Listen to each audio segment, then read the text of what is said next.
Yeah, let's do a roll call. Oh, great. All right, let's do a roll call and then we can start. Sure. Cindy Butts, Wendy Clark, Heidi DeWeingart, I'm here. Claudio Gualtieri, Commissioner Mascara Bruno, Chelsea Ross, Lisa Tepper Bates, Here. Greg Lisa? Agalde. Here. Okay. So just me, Lisa, and Greg, that's the three so far? So far. Okay. All right. Well, I don't want to hold anybody up, so we're going to start. And our first action item today is the resolution regarding financing for Cedar Point 2, which is in Newington, and to be presented by Ann Connors. Ann? Yes, hi, thank you. Hi. So Cedar Point 2 is a 2022 9% LIHTC project. They're seeking a forward commitment of up to $2.39 million in permanent taxable bond financing, as well as up to $951,000 in opportunity funds. It's the second phase of a two-phase family development in Newington, which is in a high opportunity area in a town with less than 2.5% affordable housing. This phase 2, will provide 36 of the total 108 units. We do not have financing in phase 1. The owner and the borrower will be an LLC formed by the developer Dakota Partners. And the building will include 3 stories of garden style wood frame, partial basement. The ground floor will have a lobby, community space, management office, and accessible housing units. And the basement will provide storage spaces for each individual unit, a bicycle storage area, and the laundry room. There will be a shared community building with a fitness room and rooftop deck with an enclosed lounge area, which is being built as part of phase 1, as well as the financing for it. And there will be 49 units of parking on site for phase 2 residents. The site is now vacant, although phase 2 is in construction with about 50% completion. And all the buildings were demolished by the previous owners. There were environmental issues, and it was listed as a Connecticut brownfield site, but the entire site was remediated, or is being remediated as part of phase 1. So the building will include a mix of low income to market rate units. 78% of the units will be LIHTC affordable. And the range is from less than 30% AMI through market rate.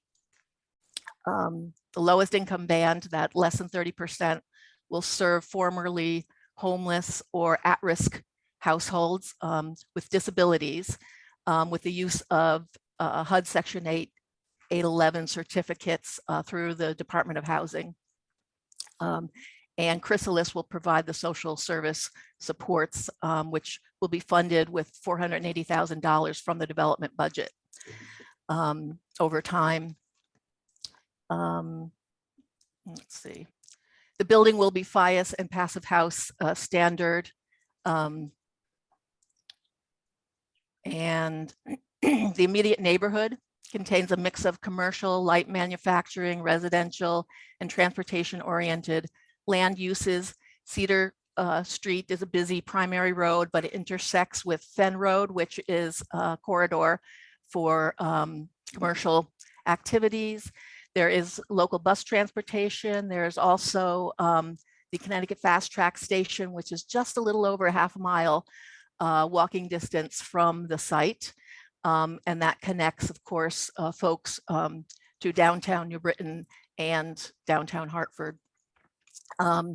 Dakota Partners Construction will be the GC for the deal. They are an affiliate, of course, of the developer. They have experience with LIHTC projects throughout New England and Virginia. They've got 8 completed in Connecticut to date. All of the other development team members have worked on LIHTC projects previously and with each other, especially Cedar Point 1 phase 1. So it's the same team getting together for phase 2. And the architect has particular expertise in sustainable design measures, which is helpful.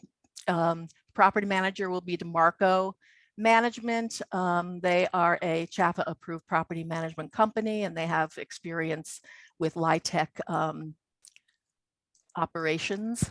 And the syndicator will be Stratford Capital Group. They also have syndicated other CHFA LIHTC deals and have been involved in, I think, over 50 tax credit deals across the country. So the total development cost will be about $14 million, the smaller project, with $389,000 per unit in total development costs.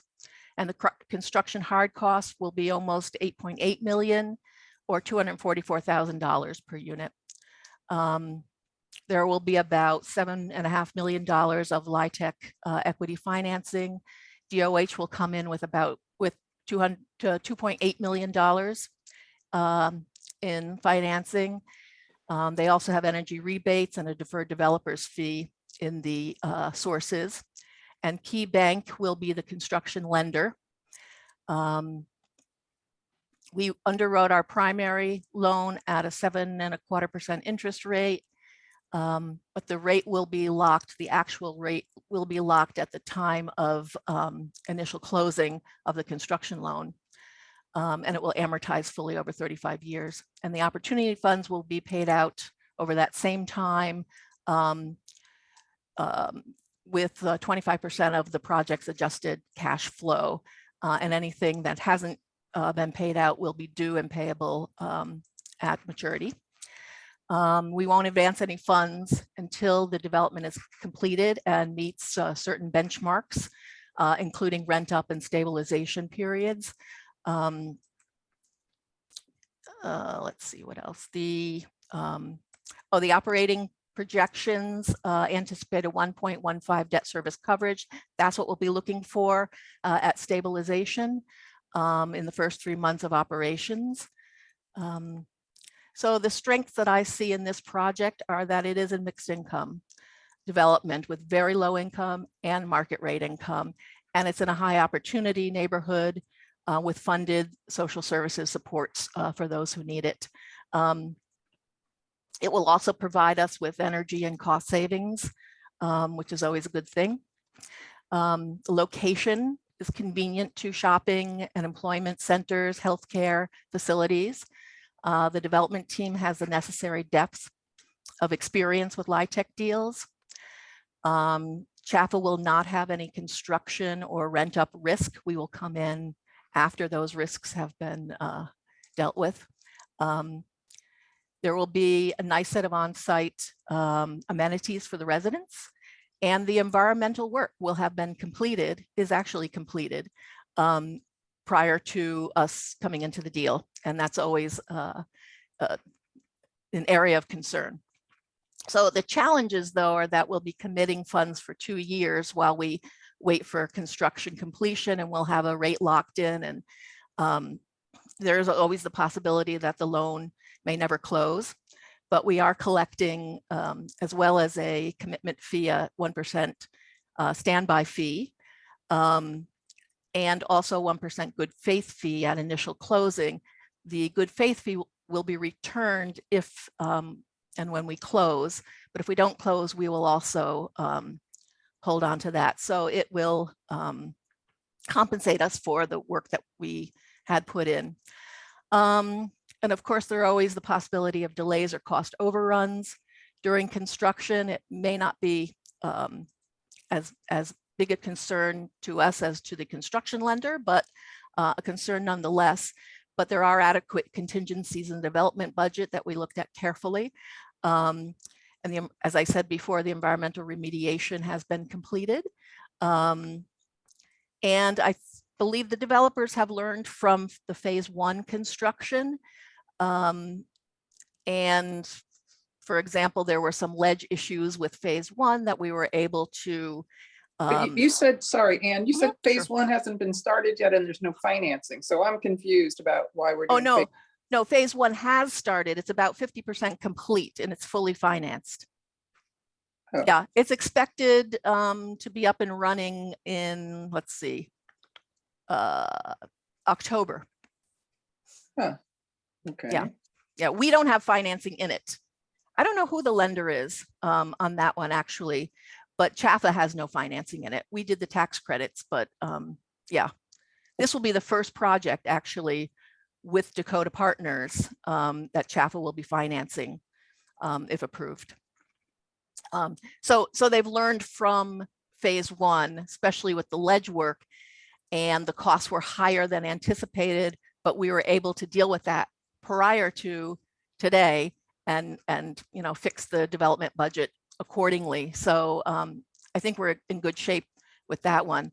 Also, we're going to be requiring progress reports from the architect, so we'll keep on top of things on a monthly basis, and we will conduct site visits on a periodic schedule just to make sure things are going okay out there. And of course, we will evaluate the financials, the project financials prior to the final close when we come in and take out the construction loan. But you always, I have a question about the rate. You said you underwrote it at 7.25, but you don't say what the index, how much above the current rate is there. So if rates continue to go up, how much wiggle room is there? Well, 7.25 would be the ceiling. We also underwrote it at 6.52, which is still 50 basis points above the current rate at the time. Okay. So we have room, at the bottom and the top, and we can we can adjust the opportunity funds against the primary amortizing loan. Okay. So we can lower, Yeah. try to lower the opportunity in favor of the amortizing loan if the rates go down. Yeah, and Heidi, just to address your concerns, this is going to be re-underwritten before a final in 24 months. Theoretically, It's going to be re-underwritten, and the loan will be resized according to the market at that point. Yeah. Well, what if there's, re-underwritten, but what if it doesn't work?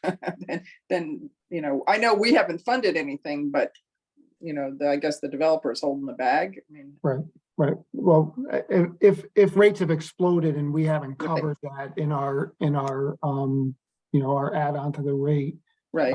We'll have to address it at some point. I mean, at that point, the developer would have to seek alternatives, some subsidies, and Got it. Okay. All right. I mean, it certainly takes a lot of the risk out for us to do it this way. Can I ask a question? I'm sorry, Heidi, if we're done with that. I'm done. Yep. Just a question about the fee for supportive services. So for how many years and how is that paid out? How does that work? They calculated $4,000 per unit for the 8 units that will have the Section 811 subsidies times, I'm trying to remember how many years to get to our $480,000. I think it's like 5 years. So what happens after 5 years? Yeah. Is it 5 years? No, it's more than 5 years. I'm thinking it's 20 years. But they can't stay at 24,000. In 20 years, the supportive services is going to cost more than that. So I'm just wondering how it scales up, or I think they also expect to have interest on those funds as well in the first few years. Well, and then they'll have to take it out of operation. Yeah. This is one of the issues that's come up over the past couple of years. Is these supportive services used to be funded by the state of Connecticut, and those funds stopped, but we still have it as part of our requirements in the QAP for points, and it's something we should continue to support. It's just a matter of now what's happening is the development is bearing the cost of these services, as you can see here, to the tune of $480,000. So until there's a better solution provided by the state, I think we're going to see this often. We've seen other instances where the supportive services have been funded by, I think there was one with a coffee shop where the coffee shop, the proceeds from the coffee shop were going to go to fund the supportive services. So they're coming up with some creative ways of addressing this. But right now, there aren't any funds available at the state level to address these services. And this is a 15-year expectation that they will have funds that Chrysalis agreed to in a contract with the developer. But yeah, it'll cover 15 years. Okay. Okay. I'm not sure that I'm glad Chrysalis has already agreed to that. And I totally understand, Pat, the issue and the challenge. I don't know that that really squares, right, for 15 years of supportive services, but if they've committed to it, they've committed to it, and you know, that's great. So thanks. Okay. I have a question go ahead, Greg. regarding, so we talked a little bit about the recreational components and those facilities. It seems that if they're included and financed in phase one, should we be at all concerned that if anything was to happen in phase one, could we lose control? Should we be mortgaging a second mortgage on something, or just have an agreement with those lenders that we have a right in phase two for the units that we're about to create? You mean for Good question. usage For of use. those facilities? Yes, for usage. That's a good because question. Yeah. because it seems that you always run a risk that if we don't have some type of interest that would continue, that our residents would get shut out. But I mean, it's you know, there'd have to be financial troubles, but I mean, we could talk, Through the- we can talk to the owner about some sort of license agreement or usage agreement. But again, none of our financing has gone. So, you know, if I'm thinking I'm the other bank, it's their financing that went toward the construction of that. It was part of the TDC for that development. I don't think it would be difficult for us to get some sort of license agreement, use agreement, but we can talk about that with them, Greg. Pat, that's been Yeah. a standard element of most of these multiple phase deals. There's there's either some type of condominium or use agreement where each phase contributes to the operating cost of the community building and some of those amenity spaces. So I'm fairly certain that's going to get addressed with this deal going forward at closing. Okay, we'll make sure of it, Greg. thanks. And Thank you. just one other question too. I'm just curious, why are they considering us now in phase two, but maybe they just wanted to get kicked off in phase one without going through all these approvals? It seems like a pretty good project that we might have liked to have the whole thing. Yeah. Yeah, well, we did provide the tax credits in phase one, but I'll say two words that'll tell you why we're seeing a lot more people stepping up and using our funds now, and it's opportunity funds. So with the addition, if you notice on this, there's 951,000, I think, Mhm. of opportunity funds in the deal, and that's what's making us competitive, and in most cases a better able to offer more favorable terms than the banks have been able to offer in the past. So while we lost business in the past based on our rates and terms, we're now getting that business because of the opportunity fund. So whosever idea that was, it was a fantastic idea, and it's really paying dividends now. Why sure. wouldn't they have used the opportunity funds or tried to access it for phase one? They didn't exist. They weren't available. Oh, it was Yeah. before then. Okay. Yeah, we Mm. just started. I don't know when again, that was a little bit before my time, but I'm gonna say it think was it's a just year recent. ago. Yeah, a year and a half, something like Yeah. that. Right. The other issue here is that there's a different investor. So the tax credit investor wanted the construction and permanent financing for the tax benefits, with Stratford being the investor On Mhm. this phase, they have no such desire, so it was an opportunity for us to step in. Okay. Good. Anybody, any other questions? Any comments? Okay, is there a motion to? I'll make a motion to approve. Heidi is submitted. Okay, thanks, Greg. Second, Thanks, Lisa. Okay, Dawn, Cindy Butts, Wendy Clark, Heidi DeWeingart, aye.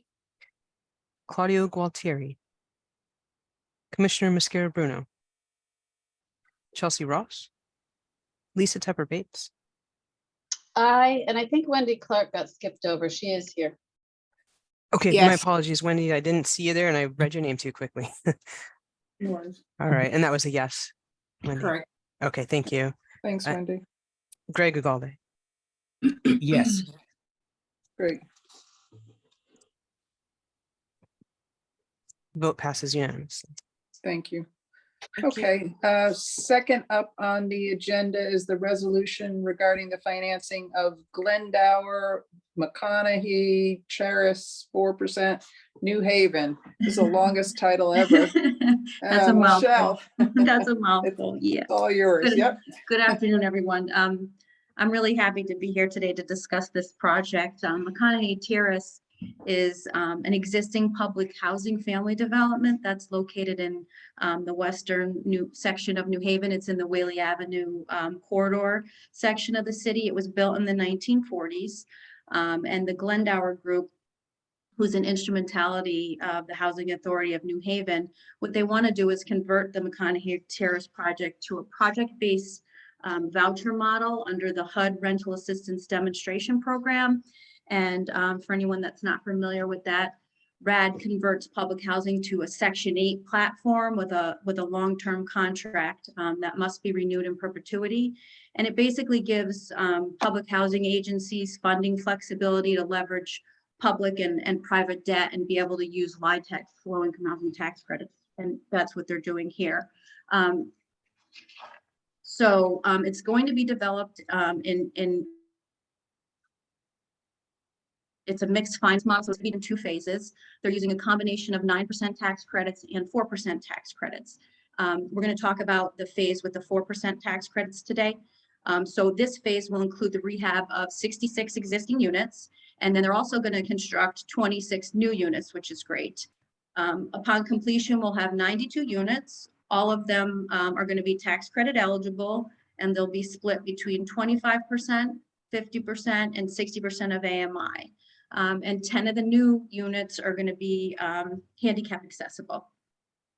So today we're recommending the approval of tax exempt bonds to fund this mortgage to Glendower McConaughey Terrace 4% LLC.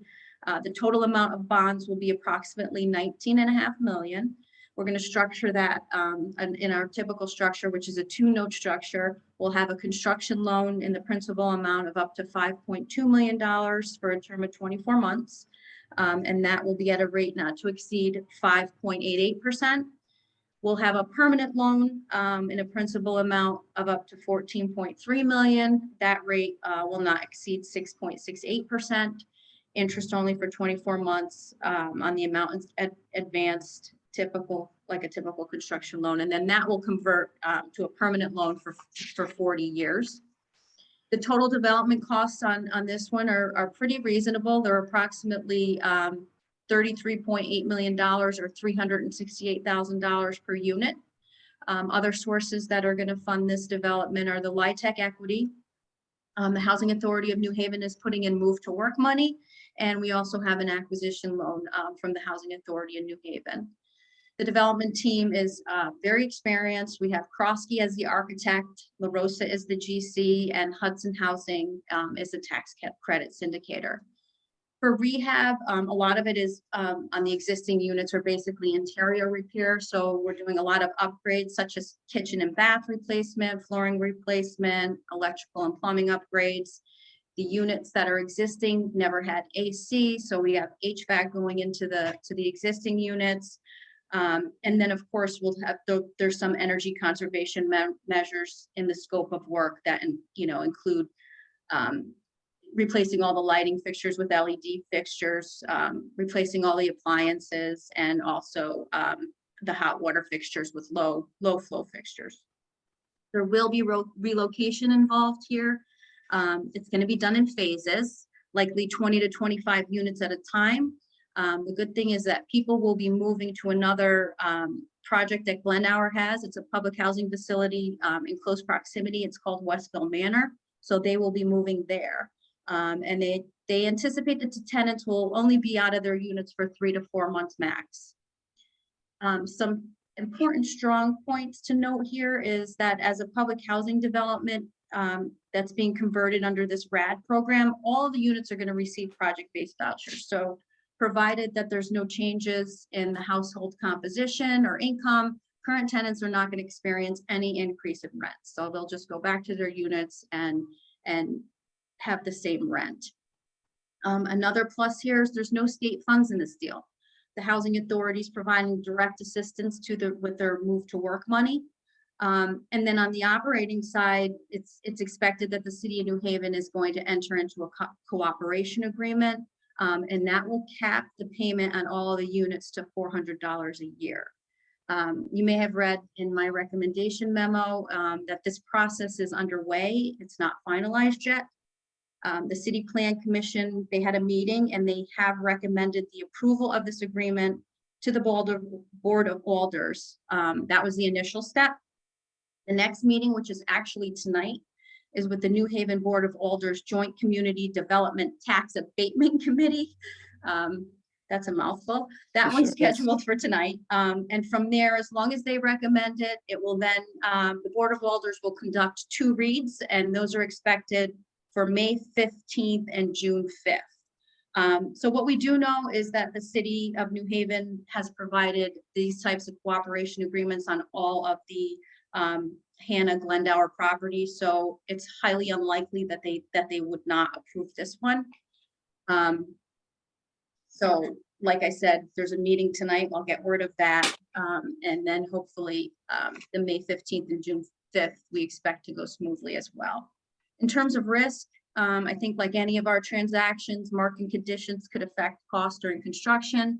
But as I said, we have a very experienced GC. He has established, relationships with suppliers. We have a 10% construction contingency. There's developer fee that we can use if need be. So overall, I think it's a really great project. It renovates some very tired public housing units, and we also gained 26 new units in the area. We do environmental work. Do we know there's no asbestos or lead paint?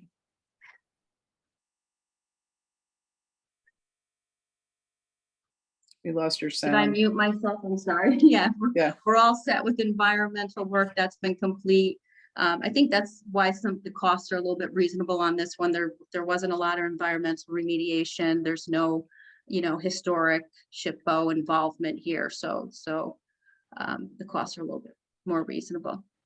Yeah, it's interesting that the cost on these first 2 projects are lower than what we were complaining about last Right. month. That, Yeah. there was 450, 500, 5 over. These are back to where we were used to, which is sort of interesting. Yeah. Yeah, Neither we one like of this these has current remediation. trend. Yeah, we like this exactly. current trend, right? Right, Greg? Yeah. Yeah, neither one of these has extensive remediation though. Right, that's right. The Good point. question I have about that though, the reload part. So when we look to relocate, so if there's 20 to 25 units at one time, I'm just curious, how do they know they're going to have enough vacancy room for these people? They've already done that in They've the other cleared- building. They've cleared it out already. Yeah. Huh. They've prepared for it. Glendower is really good with relocation. They're very good at it. I mean, I think they get hired to do it for others as well. So I have confidence in their relocation plan. Could we just talk about the combination of the 4% and 9% usage in one project? That just seems interesting to me. Is that more difficult to build in phase wise, or it just seems like a great tool? Yeah, it can be a great tool. And in this instance, it's not what we consider a hybrid. Initially, we had talked about doing a hybrid. We've done a couple with CHFA in the past, but this project So this is more of a phase project, Greg, where they're doing the 4% phase and the 9% phase. They're not a hybrid. They're not twinning the deals per se, because these deals really don't need that brain damage. There's a lot of analysis that goes into doing a hybrid deal. You have to be careful that you don't taint the tax exempt bonds with the taxables, and they don't need to do that here. These both work separately. They work well. So we're probably going to move them along a very similar path because they'll have the same development team, but they're not really considered a hybrid. They're just using different sources. Is there a possibility that this becomes something that can be coached into future deals? It just seems like if phasing helps to do it this way, it just opens up more doors, I think. Sure. I mean, I think so, because you have the benefit of having everybody on site, right? So I think there's a cost savings there because the GC is the same on both the 4 and the 9. The little bit of a difference here is that with the 9%, like I said, it's taxable bonds for the 9%. And we worked with them to try to be the lender on the 9%, but they just got a better offer with Webster Bank. So, we worked for a while trying to make it work with CHFA, but it's the best for the development, and they got a better deal with Webster. So. I also wanted to flag the fact that Cheryl, it's really interesting that the moving to work allows for the use of funds that with other, I think that's the only MTW housing authority in the state still. Is that correct? I believe I know that they got the move to work status in 2001, and they may be, I don't want to answer that. I think they may be, I'm not 100% certain, but they did get that move to work status in 2001. And they do a really good job using that money. There's different objectives that they have to use that money for. In some respects, it's fungible. I mean, they've been using it to help residents find employment. They can use it for housing vouchers, which New Haven uses a lot of that move to work money to do that. But they can also use it here, which is great, to renovate, do capital improvements.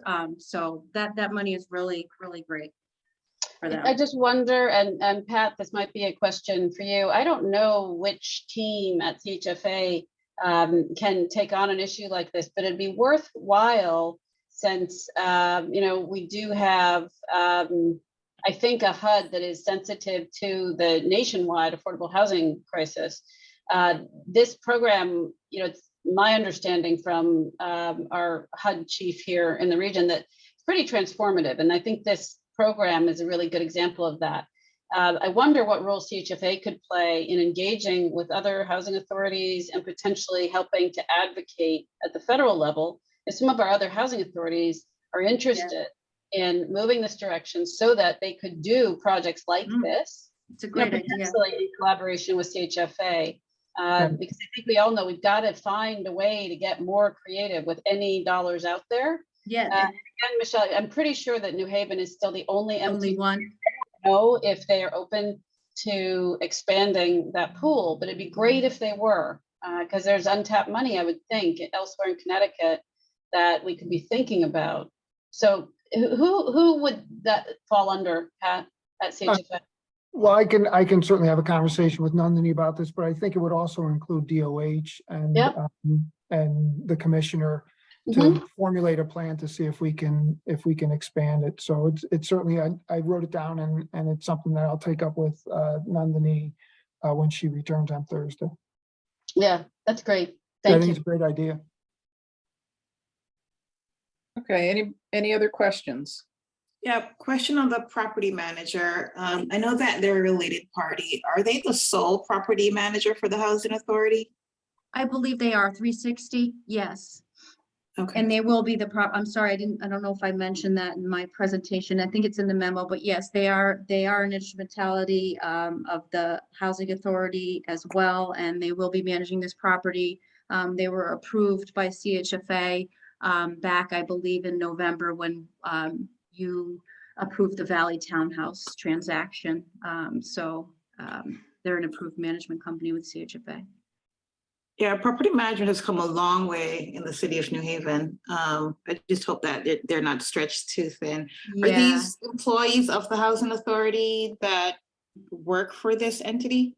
the 360, yes, I know that the housing authority appoints, if I get this correctly, I think it's the housing authority appoints the board, half of the board of directors for 360 management. That's how that works, and I believe, yes, that they are employed by them. So I can get you more information if you'd like. No, I'm just curious, and I hope they're maintaining a good track record, because like I Yeah. said, it's come a long way under Karen's leadership over the Yep. years. Yep. Yes, agreed. Okay. Wendy, any other questions? Nope. Okay, thanks. Okay, any other comments, questions, concerns? Okay, do I have a motion? So moved. Thanks, Wendy. Second, Thanks, Greg. Okay, Dawn, Cindy Butts, Wendy Clark, Yes. Heidi DeWenger, aye. Claudio Gualtieri, Commissioner Mosquera Bruno, Chelsea Ross, Lisa Tepper Bates, Aye. Greg Ugalde. aye. The vote passes unanimously. Thank you. Thank you. Okay, next up is the resolution regarding the financing of the West Hartford Fellowship Housing Redevelopment Phase 1, which is located in West Hartford, and to be presented by Carol. Hi, good afternoon, everyone. Hi. So this financing request is seeking authorization to approve taxable bond financing to fund a construction loan in an amount up to $11.7 million at a rate of up to 7.34% with a term of 24 months, as well as a permanent loan in the principal amount of $2.1 million at a rate of up to 6.53%, fully amortizing and with a term of 35 years. The developer is WHFH Development Corp. They're a nonprofit with 50 years of experience developing affordable housing. The financing proceeds will be used to fund the new construction of 65 affordable apartments for elderly and disabled low-income residents in West Hartford. The development proposal involves the demolition of 22 existing apartments and the construction of 65 affordable apartments in 2 3-story elevated buildings, as well as a community room. This phase is the first phase of a redevelopment plan to raise 23 existing occupied buildings and replace them with 6 multi-story buildings in 4 phases. The overall plan anticipates placing 168 units with a total of 300 apartments. The unit mix includes 7 efficiencies, 52 1-bedroom apartments, and 6 2-bedroom apartments. 9 of the apartments are targeted for households at 30% AMI, 26 are targeted for 50% AMI, and 30 are targeted at 60% AMI. The affordability period is 75 years, and 20 of the apartments will benefit from a 20-year HAP contract.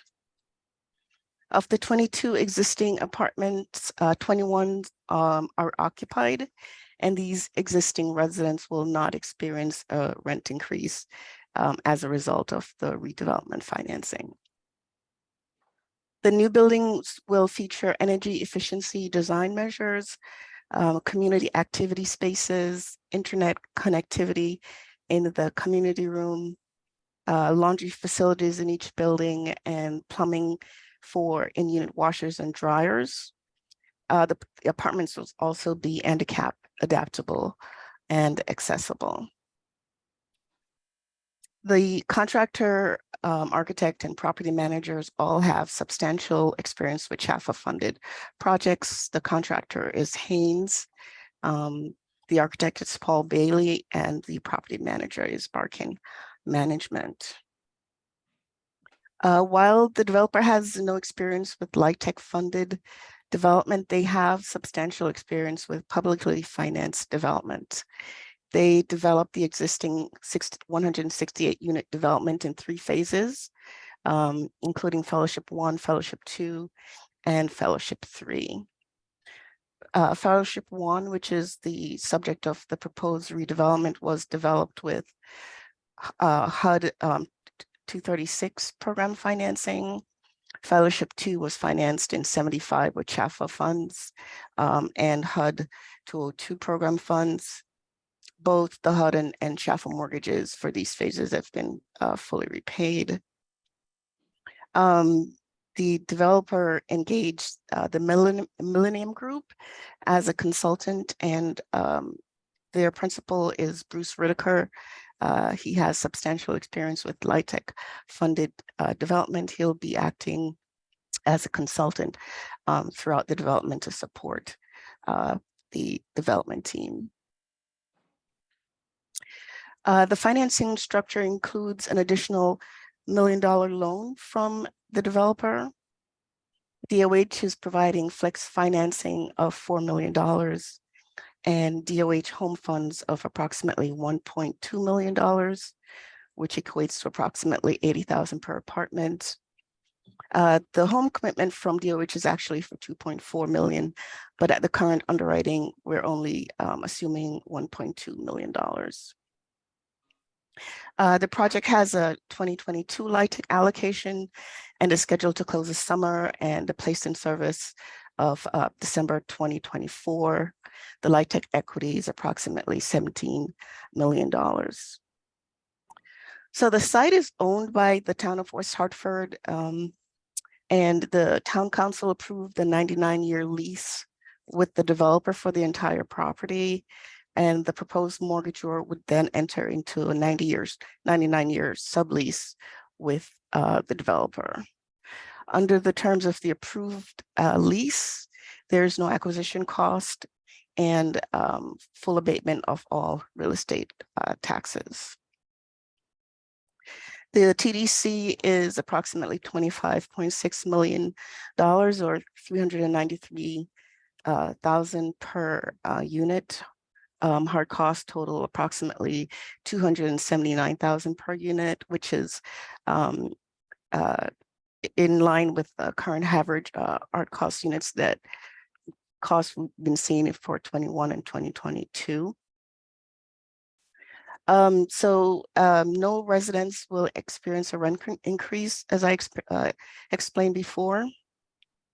The development currently serves ELI and VLI residents, and so the rents are well below the maximum LIHTC rents.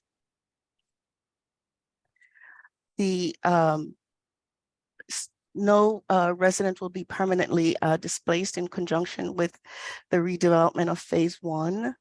The relocation plan involves on-site relocation of the 21 existing tenants. Tenants will be temporarily relocated for approximately 10 months. Of the 21 existing residents that are going to be relocated, they've already moved 18 of them into temporary apartments, temporary relocation in Fellowship Phase 2 and Fellowship 3 on the same site. The remaining 3 residents, the goal there is to, through attrition, move them into either phase 2 or phase 3. If that's not achievable, the developer is looking for comparable apartments within close proximity. There'll be a full-time leasing agent that will be responsible for coordinating and overseeing the relocation. They also hired a resident services coordinator to work with the residents to assure that the transition occurs as smoothly as possible. The residents who have been relocated will have first choice of the new apartments, and an additional 44 existing residents from Fellowship 2 and 3 will also be relocated into this new phase. The site is a great location. They're in the center of West Hartford. They're right across the street from the West Hartford Library and Senior Center. There's a bus stop immediately adjacent to the site. They're in a walking distance of a post office, grocery stores, various medical offices, and clinics. Notable amenities include a community kitchen, activity room, medical spaces to deliver professional health services, a fitness center, and on-site property management.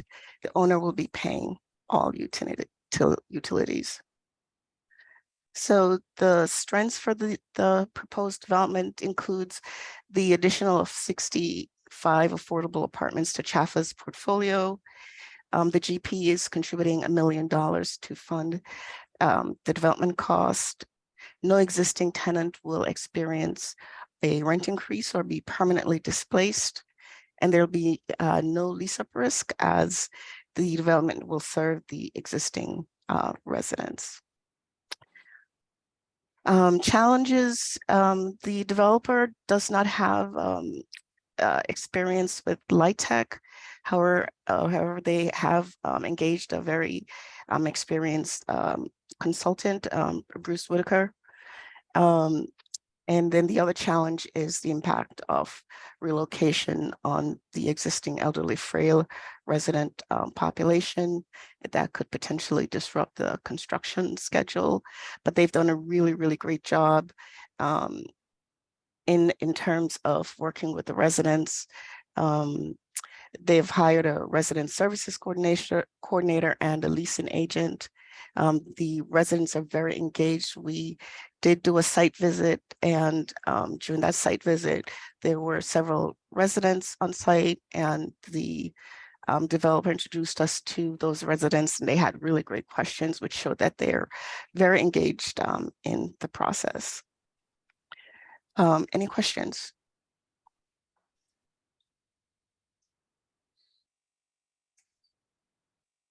I do have one regarding, it jumped off the page at me when I saw the 75 years of affordability compared to normally what's required being the 35.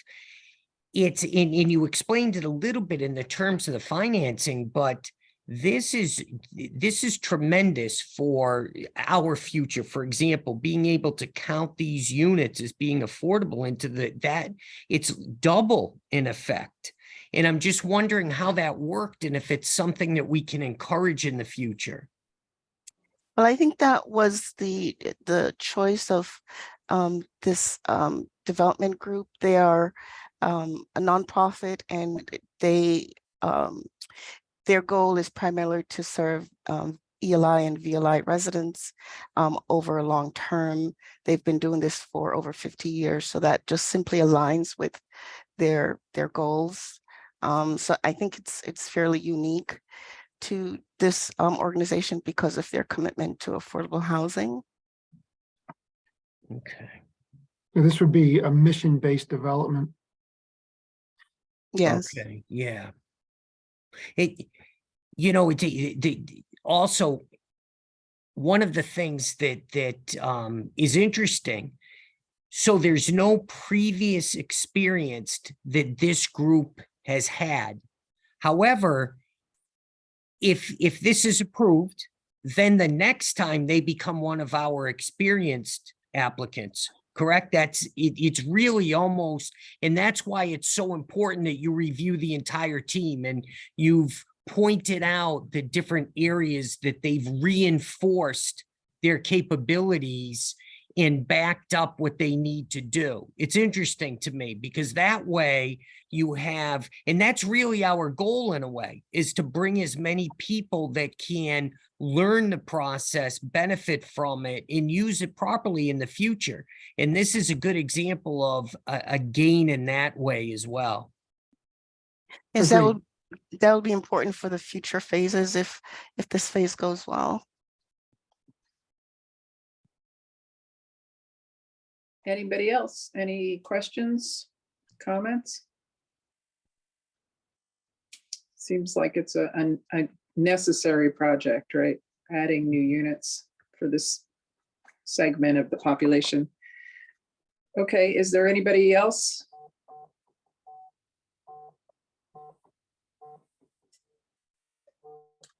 Any other comments? Okay, do I have a motion to approve? Motion to approve? Thanks, Greg. Second, Okay, Lisa, thank you. Dawn, call the roll, please. Cindy Butt. Wendy Clark. Yes. Thank you. Heidi DeWinger. Aye. Claudio Gualtieri.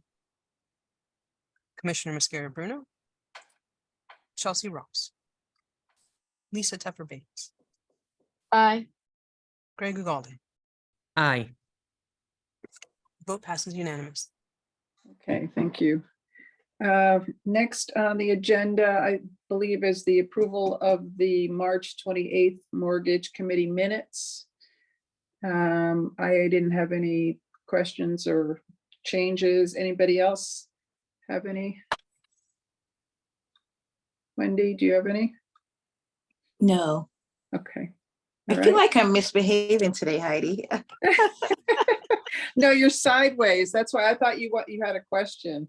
I You know just- I'm on a phone that I'm still getting used to, so. Sorry, I promise I won't call on you again. All right, it's motion to approve the minutes. I'll move it. Second. Thanks. All in favor? Aye. Aye. Think good. Okay, we have two reports. First up is the home ownership report. Lisa to present. Good afternoon, everyone. I would actually like to turn this over to Kayla Giordano and let her present, and I'll be here to answer any questions. You know what, Lisa, if you could put Kayla's name on the report also, since we Yes. seem to be doing this a lot, then I could Sure. call Kayla. That would be great. Okay. Great. Thank you, Lisa. Thanks, Heidi. Don, you can advance the agenda if you could. So this report covers the first quarter of the year for the homeownership department. And on a quarterly basis, we like to start off with a little bit of a market update just to give a flavor of what's going on outside of CHFA. So if we get to the next slide. This is going to go over residential inventory. So Connecticut continues to see a really hot housing market. Here you'll see a map that shows year-over-year change in residential inventory across counties, primarily in New England. And what you'll notice is that Connecticut is in the red, most of our counties, 6 of the 8, which means that year over year, and we have this data through the first quarter of 2023, we've seen a decline in inventory, whereas a lot of other counties throughout New England have actually seen positive growth. So what this is telling us is that Connecticut's housing market continues to be really hot, even just compared to the rest of our region. Properties are turning over more quickly and are selling at higher prices. So if we go to the next slide, we'll see that residential sales prices have continued on an upward climb. In the first quarter, we did see a slight decrease in the median residential sales price, which is down to $275 from $310 at the end of 2022. However, that decline is pretty typical for a winter home buying market, and we would expect that in the next quarter of this year that we would see another hike. The rate of increase is kind of slowly starting to moderate, but the inventory that comes online during the spring home buying season is really going to set the tone for the rest of the year. You hit the next slide. This is our last little market update. That low inventory is being reflected in listings being sold above asking price. So in the first quarter of this year, 46% of all home sales in the state did sell above their listed asking price. And that is much higher than what we're seeing nationally at about 22% of all home sales. And if you're interested in learning a little bit more about that home buying market and taking a look at what's going on in the multifamily markets, I would definitely urge you to check out our most recent blog post, Quarterly Housing Market Rundown, that dives a little deeper into those. As far as mortgage home delinquency, this is very standard. There's not much of an update. Quarter over quarter, 93% of our loans are current. Next, yeah. So our first mortgage loan activity production has been really great so far this year. We've purchased 944 loans for a total of over $200 million. And I did a little digging and found that this is actually our strongest first quarter performance in our homeownership department since 2003. So we're starting off the year with a bang. As far as our lenders, our top lenders continue to be our top lenders. First World Mortgage and Total Mortgage Services make up a really big part of our activity. And then I think we're looking at DAP now. Our DAP has also been incredibly popular. 652 DAP loans purchased so far at about $9.5 million. And then looking at our geographic distribution so far this year, CHFA loans are really popular in Hartford County. About 42% of our work has been in this area, followed up by New Haven and Fairfield. And this distribution is pretty typical for what we see year over year. As far as our race and ethnicity breakdown, we are on target so far this year for our KPI of at least 50% of our lending going to minority borrowers. Right now we're at 52%. Compared to last year, we've seen more Asian and Black borrowers coming in, as well as Hispanic borrowers that have growing throughout the quarter. Our gender demographic, pretty standard year over year, about an even split between head of households. And then taking a look at our time to own down payment program, which of course relaunched as of yesterday. So we would expect that next month and throughout the next quarter, we're going to see a jump in these numbers. But with that first tranche of money, we've seen 1,288 reservations with an average reservation amount of just over $30,000. About 30% of our time to own down payment program loans have gone to borrowers that are looking to purchase in very high or high opportunity areas. And then if we take a look at the next slide, I did show this at the last mortgage committee meeting, but I know that there were a couple people who were able to make it, so I just wanted to include it here as well. This is looking at the time to own down payment demographics by opportunity area and by race and ethnicity. And basically what we're seeing here is really a reflection of CHFA's portfolio even outside of the time to own program. So white non-Hispanic borrowers are very much more likely to purchase in very high and high opportunity areas.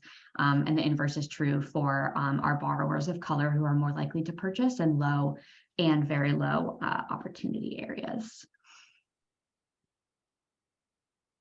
Any questions? I have a question on one of your slides. When you say compared to January last year, CHFA has seen more Asian and Black borrowers. Are those folks who've actually closed or people who started the process? Yes. So all the numbers that we report on this report are looking at purchases. So those are loans that have already closed. Okay. And do you have any feedback on sort of that gap between minority potential applicants or applicants who actually make it to close in, as opposed to those who drop out of the process for various reasons? Is that being tracked at all? I'll answer that question.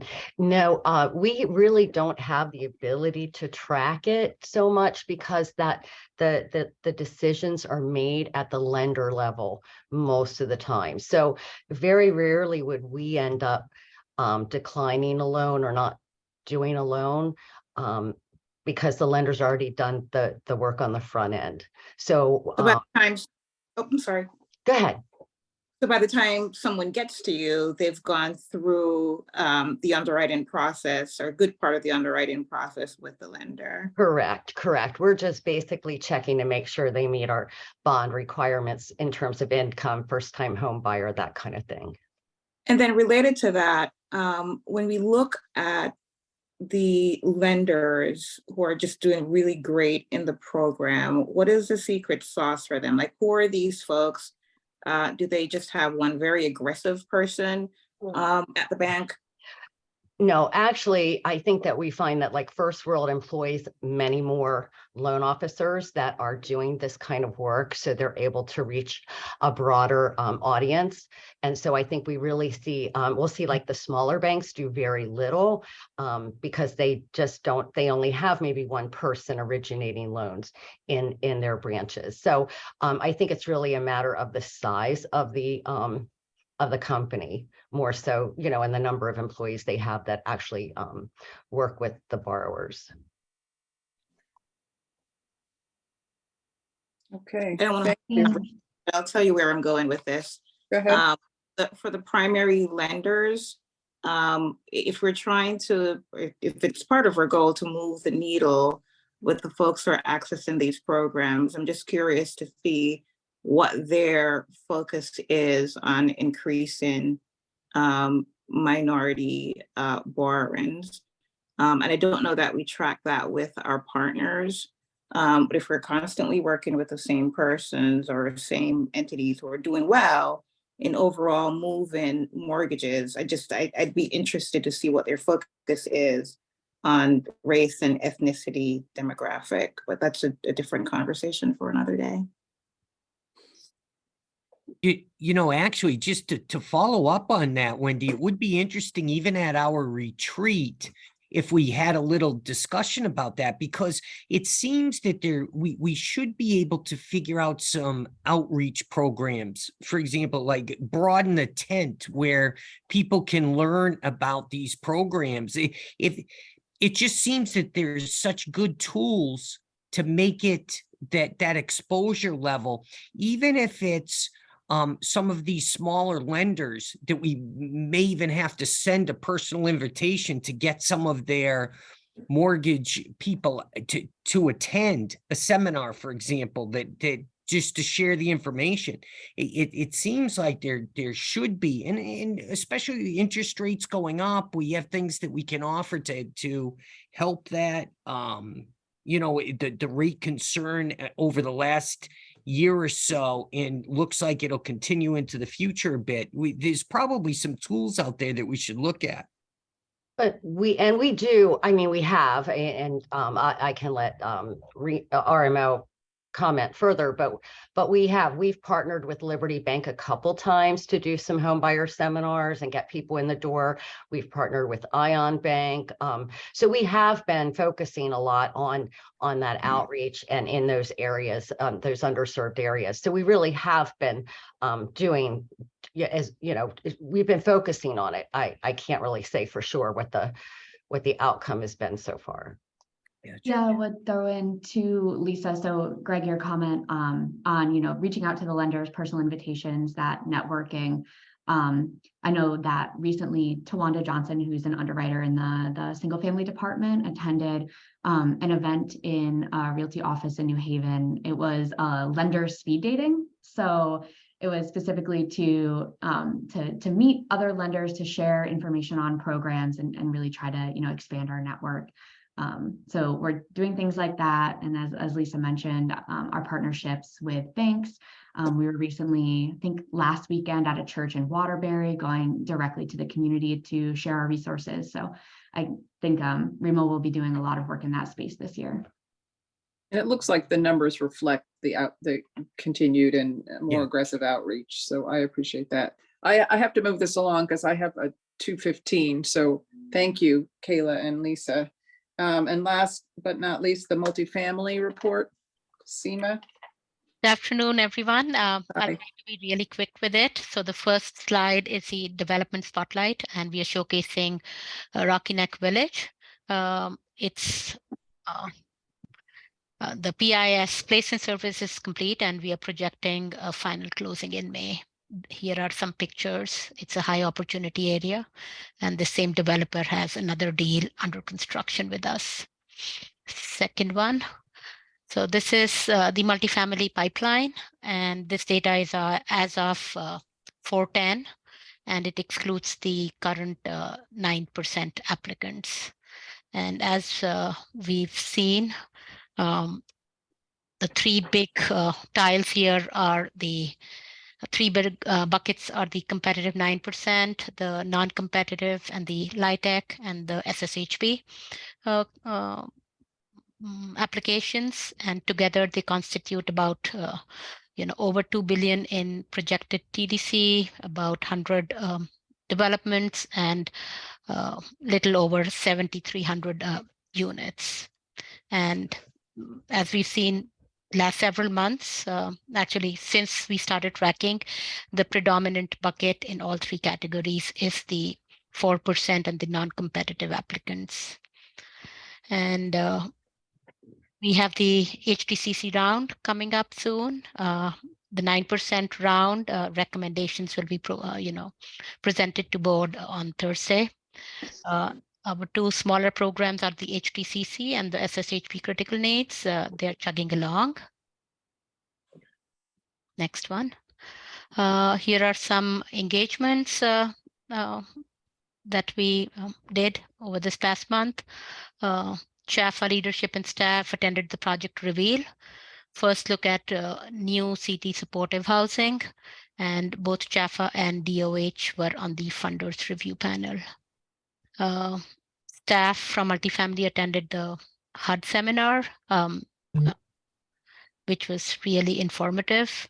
Technical services staff participated in the quarterly discussion with contractors who work on CHFA projects. We did not have a whole lot of GCs. I believe 2 of them participated. And again, the topics were supply chain concerns and drawbacks of the modular construction and high cost related to passive house and the due diligence required to meet certification. And we are trying to validate their, what they aired out to us. And this is, passive house has been in the QAP for a long time, but very recently we've asked for certification. So it is great that to see that GCs are actually doing due diligence, so we can meet certification and compliance. At least we'll be getting some actual efficiency in our build asset. And this is again the 9% round and the upcoming HTCC round. Applications are due 6/1. Next one. We had 2 initial closings in March, Lascana Homes in Orange and Linden Street Apartments in Waterbury. We had 2 final closings. Both of them were pre-transaction critical needs, Bacon Congregate in Hartford and Stern Village in Trumbull. And then here are a few projects that we are looking to get board in coming months. Next one.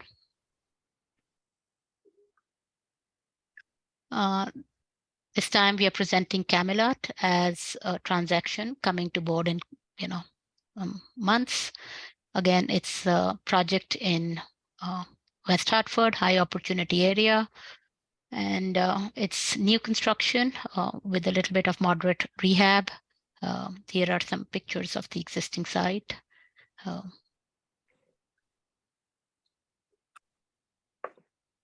I know I ran through them really quick. I know, thank you. We're gonna switch it around so that you're not always last on the agenda. Thank you. Anybody questions, comments? Okay. Sorry to pull this a little short, but is there anything else anybody has to discuss? Heidi, the only other question I wanted to ask, at some point we, I think, had asked the question of how are we keeping track of units rolling off of the rolls and units that we are building and coming on? And I know that that's complicated, but I think it would really behoove us to keep track of that, right? And we know that we're getting into a period of time where a lot of those deed restrictions are going to start coming up, right? So I think it'd be great if we could be keeping regular track of that so that we can really know what the net impact is that we're having on the availability of affordable housing. Yeah, that sounds to me like a multifamily project. It is it's an ongoing, it's not a project, it's a program, I guess you would say. So this is, as a matter of fact, it's kind of been a hot topic lately with us. So we do monitor expirations of both mortgages and extended use agreements. Really, we monitor the maturity of affordability restrictions. And we have preservation, we do preservation outreach to try to recapitalize or re-syndicate these. So we're looking at, we do look at that. I haven't anyway thought about putting together a report that shows a net outflow or inflow, but we can certainly look to do that. I will tell you that I don't know of many, if any, projects where we lost affordability in the past couple of years, but I can look back and see what's happened. But we are very, very committed to maintaining affordability as well. There's a lot of talk about new units, but new units are only good if you're preserving as well, so that we can continue to grow the overall stock. So Lisa, I'll take a look at some way that we might be able to present that to you on, I don't know, maybe an annual or a quarterly basis, just so you have the data. But let me take a look at how we can do that for you. Thanks very much, Pat. I appreciate it. Sure. Thanks, everybody. I need a motion to adjourn. So moved. Second. Thank you. Everybody in favor? Aye. Thanks very much, everyone. Thanks for your time. Bye.